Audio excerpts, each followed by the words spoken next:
that is now engaged in literally endless wars, has returned torture to the regular activity of business, and that spreads a kind of corruption on so many levels, it's no longer arresting when we read about it. It puts the planet at risk, and my God, the last few weeks or days of the stories from Japan need no elaboration. And it puts at risk even the most basic things, food and fuel, who are rising in price out of the reach of millions of people around the world and exacerbating everything. And as if that history of 30 years were not enough, what caps it all off is the greatest economic global crisis of capitalism in 75 years. It kind of produces an excess of suffering, which is beginning to change the situation. Not only did the crisis plunge millions in unemployment and throw people out of their homes and diminish the benefits that go with those who keep their jobs and create greater job insecurity, but we then watched governments respond to the crisis by a program of bailing out those who probably were the most responsible for bringing the crisis in the first place, in the vague hope that great research has shown was pointless, that we used to call trickle-down economics. You help the top, and then you hope some of what you've given to the top will trickle down to the rest of us. And as you know, if you've studied history, what happens is really less than a trickle down than a getting pissed on. But I don't want to leave you with a depressing image. So let me now shift from the worst of times to the best of times. We have seen some remarkable things that ought to give us hope and resolve. Perhaps it started in Latin America some years ago, and there was really a sudden change. Neoliberalism began to be discarded in country after country, and radical new leaderships from indigenous people, but from people also who had it with this malignant capitalism that had done such damage in their countries. Then last year in 2010, we saw developments in Europe that were stunning. General strikes repeatedly in Italy, in France, in Spain. We saw Ireland go from a wonderkind of modern economic capitalism to a basket case problem. And we confronted what that means. And we saw millions of people, many millions in Europe, rising up and shaking their fist against an austerity program with the slogan, "You brought the crisis, you're not going to make us pay for it." And then more recently, we saw dramatic developments that are still unfolding in North Africa and what we call the Middle East. Country after country reacting to these 30 years and all they have meant by beginning to throw out the garbage of those 30 years that had collected and that needed to be ejected in order to get a new start. Last but not least, here, finally, in the country where we wondered a year ago at the last Left Forum, when will all this activism finally come here? And we worried because so many people seemed to be confident that it never would. And now we have Wisconsin.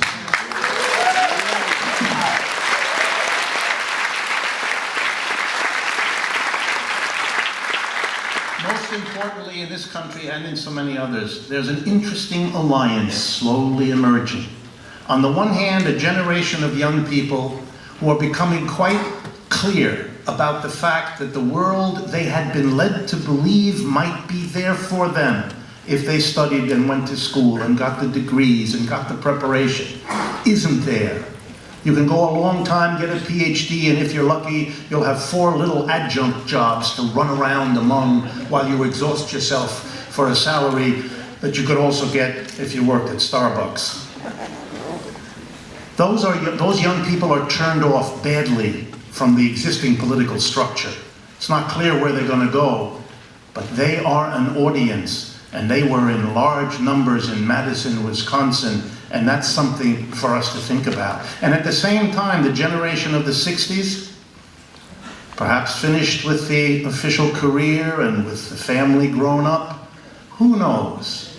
maybe once again they will find in those young people an ally, and what an interesting combination these two demographics might produce in the way of a change here in the United States.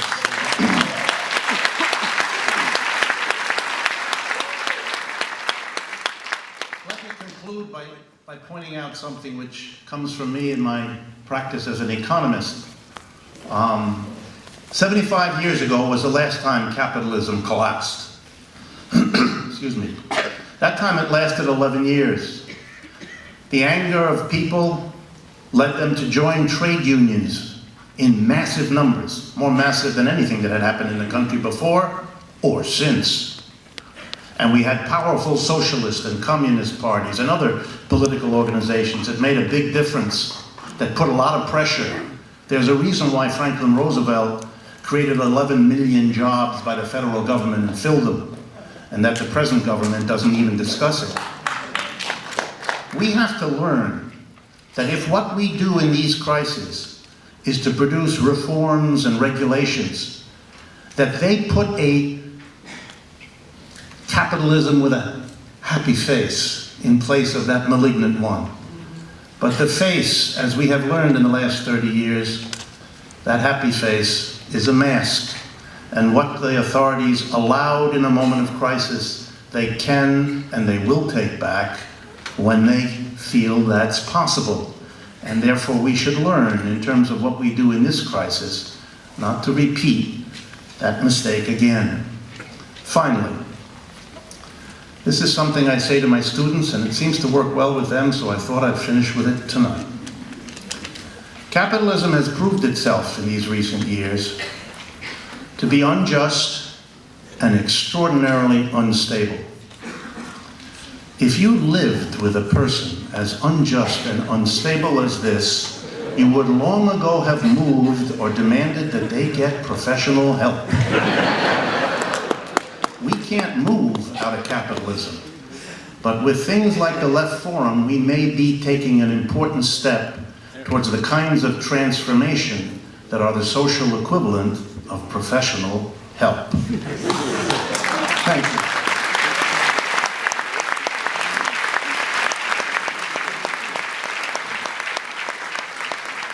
Let me turn now to the first of our speakers. I'm sure many of you know her, and her face is familiar. It's Laura Flanders, former Air America radio host. She's now the host and founder and well-known across this country operator of the Grit TV program series. She is the author of the New York Times bestseller, Bush Women, Tales of a Cynical Species. Her latest book is At the Tea Party, a name that tells you much of what you need to know, and there's a wonderful collection of articles in that book that I recommend to you. She writes regularly for The Nation magazine and The Huffington Post, and is a regular contributor at MSNBC. Flanders has appeared on shows from Real Time with Bill Maher to The O'Reilly Factor, Would You Believe It? It is with great pleasure that I introduce Laura Flanders.